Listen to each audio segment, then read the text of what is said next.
So I watched Joker 2 yesterday. I've given myself a day to think about it and I thought, let me do a review of it. First and foremost, I want to focus on the positives. I do feel like there are some great moments in this film.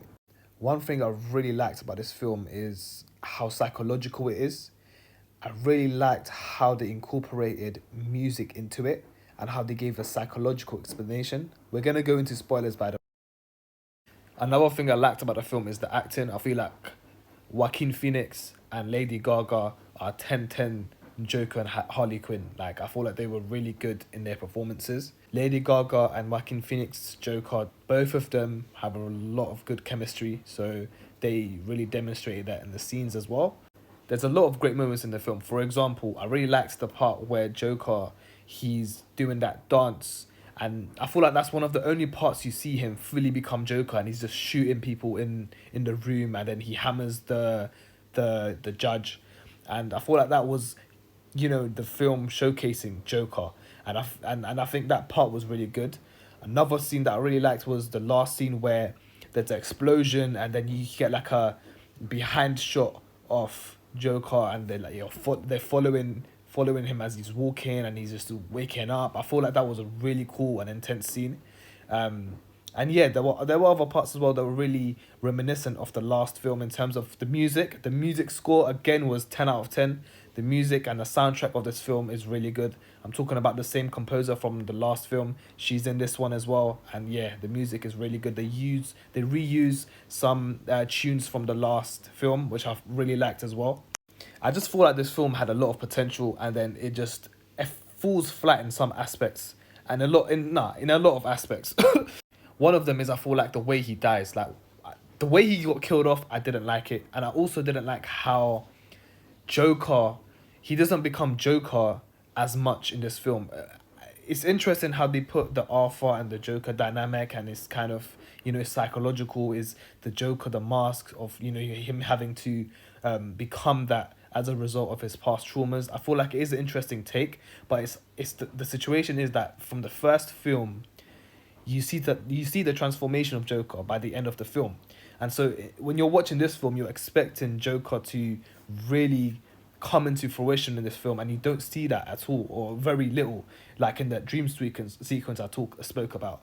Also, like, there's parts where they have an intense scene going on, and then music comes on. I feel like, again, coming back to my point on, there was a bit too much music in terms of too much songs being just sang randomly. I feel like it worked in some aspects, but I feel like it was a bit overdone, or perhaps the delivery wasn't there. Another part that I didn't like is when he's in the car, and then you have Joker's, fans or whatever you want to call them.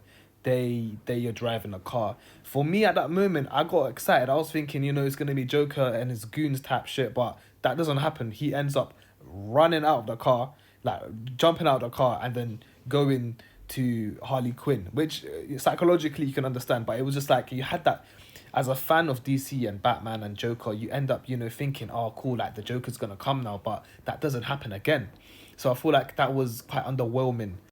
The film tries to build up to something, and I feel like it doesn't, there isn't that climax as there was in the first film. The first film really perfectly built up to the moment where he shoots the presenter, but in this film, it's building up, but there's nothing there at the end.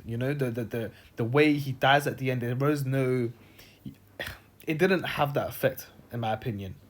I also hear as well how they're saying that this isn't the actual Joker, and he's the inspiration to the future Joker, which could have been the person that killed him. But again, it's just, you get attached to the character of Arthur Fleck from the first film and this film, and then the way he's killed off is just, it was underwhelming. And yeah, it does make sense for him to be inspiration, knowing Bruce Wayne's age. It wouldn't make sense for this to be the actual Joker when, Bruce Wayne is still a child. And personally, I do like these Elseworld stories. I feel like when it comes to films, TV, or other mediums, it makes sense to divert in a way to have your own creative influence or put your own creative take on it. So I do like Elseworld stories. I think for this film specifically, it tried to do things, and it didn't deliver as much as the last film. I feel like the last film was very good. I feel like it was a 10 out of 10 film. This film, yeah, it was underwhelming. There were some great moments or good moments, and yeah, but overall it didn't have that same thing as the last film. So yeah, that's my review of the film. But yeah, guys, what do you guys think of the film? For those that have watched it, and yeah, let me know what you guys think. Peace.